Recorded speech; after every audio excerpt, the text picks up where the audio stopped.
हजारों अफराद को सैर व तफरीह की सहूलियात फराहम करने वाला गार्डन टाउन और मुस्लिम टाउन के चिल्ड्रन पार्क से सीवरेज का गंदा पानी निकालना एक चैलेंज बनकर रह गया है। ये हमारे मोहल्ले मुस्लिम टाउन का पार्क है। इस पार्क का नाम चिल्ड्रन पार्क है।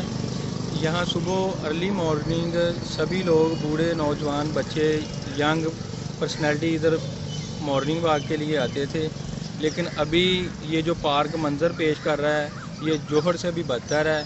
चिल्ड्रन पार्क नशेइयों की अमाजगाह बन चुका है। पार्क जानवरों की चरागाह, डेंगू और दीगर मौजी अमराज फैलाने का सबब बन गया। गंदा पानी खड़ा रहने से तोफन और दीगर बीमारियां फूटने से इलाका मकीन मौजी अमराज में मुब्तला हो रहे हैं। इसमें चेयर्स लगी हुई थी, सीमेंट की बनी हुई थी, बड़ी प्यारी, लोग बैठने के लिए सुबह सुबह बैठते थे लोग।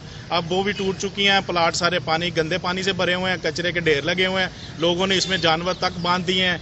इसमें साइडों से पानी इस तरह दाखिल हो रहा है जिस तरह गंदे नाले का मुंह बिल्कुल इसी पार्क में डाल दिया गया है, जिसमें अक्सरियत कमसन बच्चों की है। पार्क में पानी खड़ा होने से इलाका भर में तोफन फैल रहा है, जिसके बाद शहरी जाकर रात बसर करने पर मजबूर हैं। इलाका मकीनों का कहना है कि इंतजामिया पार्क की सफाई सुथराई, सीवरेज के गंदे पानी को निकालकर पार्क की रौनक को बहाल करे। पिछले 3 महीने से हम एसी साहब के दफ्तर चक्कर लगा लगा के थक गए हैं, डेली बेसिस पे, वीकली बेसिस पे, लेकिन ये एसी साहब ने आज तक एक विज़िट किया था उन्होंने, लेकिन आज तक इस मसले का हल नहीं किया।